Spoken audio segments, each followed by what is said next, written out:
Hey everyone, welcome back to BRUIN BANTER. Today we have something super special for you, a deep dive into alternative treatments for mental health. That's right, we'll be doing a deep dive into some unconventional practices that have shown promise in improving mental health and well-being.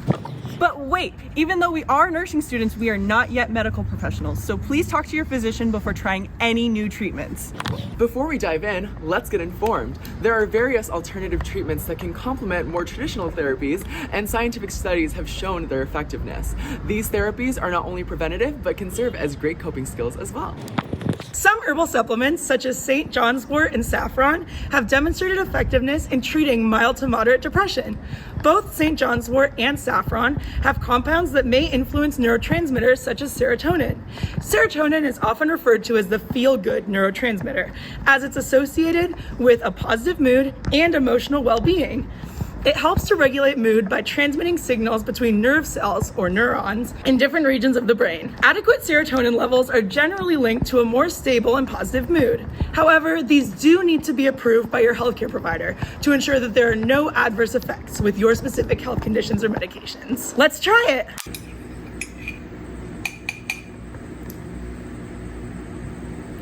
Acupuncture has demonstrated potential in reducing symptoms of anxiety and depression.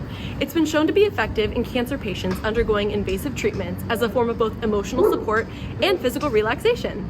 Not only does it modulate the body's neurochemical process, but it also simulates the release of endorphins, the body's natural painkillers, which can contribute to mood improvement and overall mental well-being. Now that's one way to look sharp.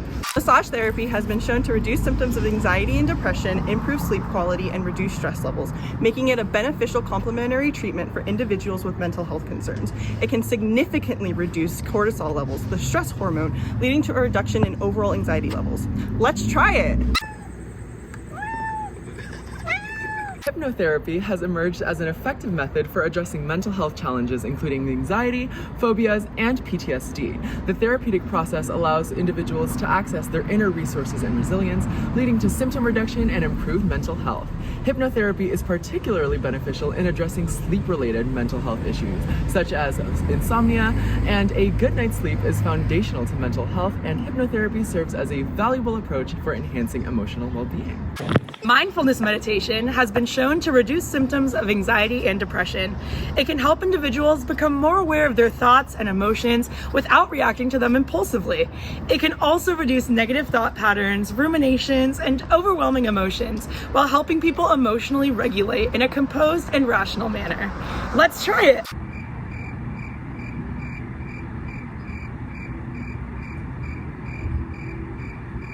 Regular exercise, such as aerobic and strength training, can also significantly improve mood and reduce stress. Physical activity boosts the release of endorphins, or the feel-good chemicals, and neurotransmitters in the brain like dopamine and serotonin. Exercise can also lower the levels of stress by reducing stress hormones like cortisol and providing a healthy outlet for overwhelming emotions. Regular exercise can also enhance the quality and duration of sleep, which is crucial for good mental health and emotional regulation. Let's try it.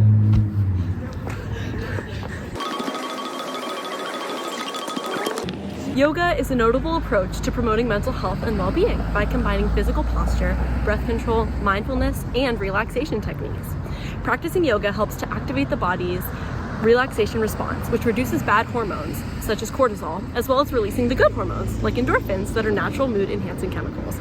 Due to yoga's mindful and self-aware nature, it can help individuals better understand their emotions and how to manage them.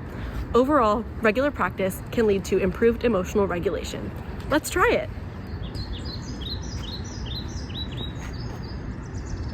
Good nutrition is crucial for mental health as it provides the brain with adequate nutrients to function optimally. A balanced diet with essential vitamins, minerals, and other nutrients is key in promoting emotional well-being, mental well-being, and cognitive stability.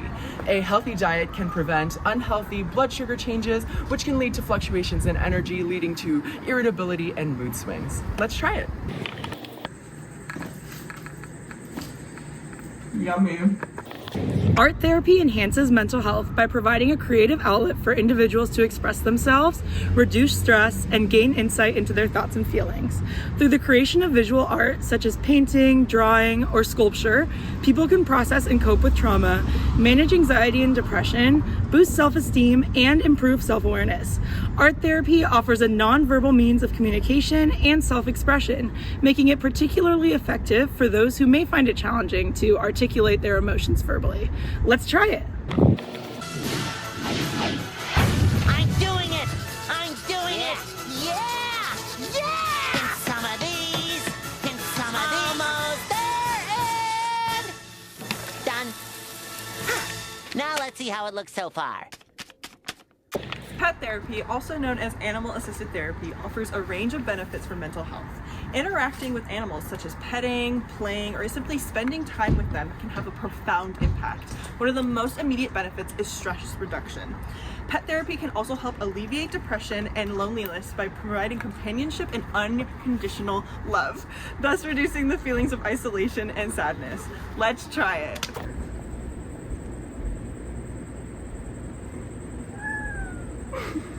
Music therapy offers a multifaceted approach to improving mental health through the power of music. It serves as a vehicle for emotional expression and regulation, allowing individuals to process and express their feelings, which is especially valuable for those dealing with emotional issues like depression or anxiety. Music has a remarkable ability to reduce stress and induce relaxation, making it effective in lowering cortisol levels and alleviating the physiological symptoms of stress. It can also uplift mood, provide a positive emotional state, which is particularly beneficial with those with mood disorders. Let's try it.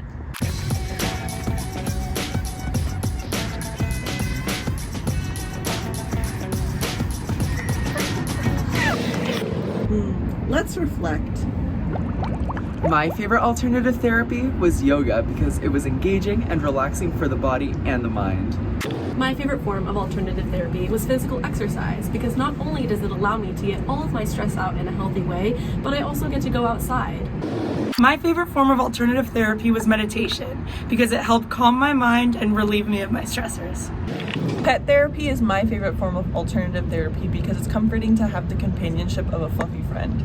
I thought our deep dive into alternative therapies was a pretty successful one. We got to learn a lot of relatively cost-effective, easy to implement, and very accessible options that people can use in their daily lives to improve their mental well-being.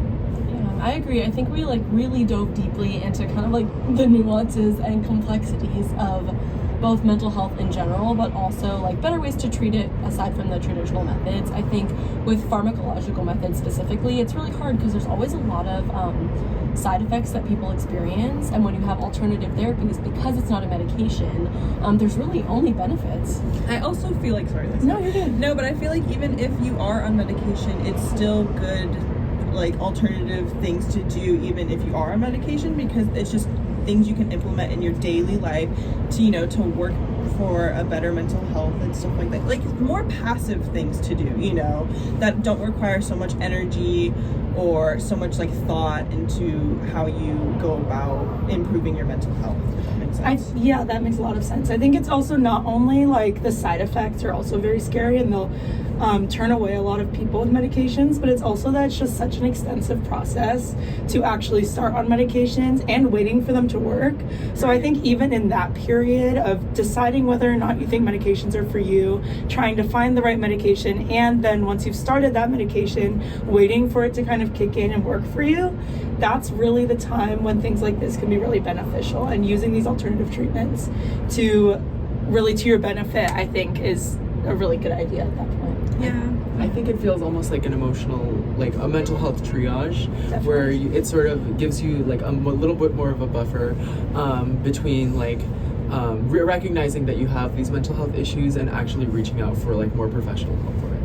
But I feel like we can also implement this even if you don't have mental health issues. These are all very accessible, doable things just for the general public as well. It's not specific to, people who have mental health, disorders and stuff like that. Anybody can implement this to improve their mental health because everybody can always improve their mental health, It sort of follows that whole philosophy that prevention is better than treatment, where these modalities we can really start using before our mental health issues get worse.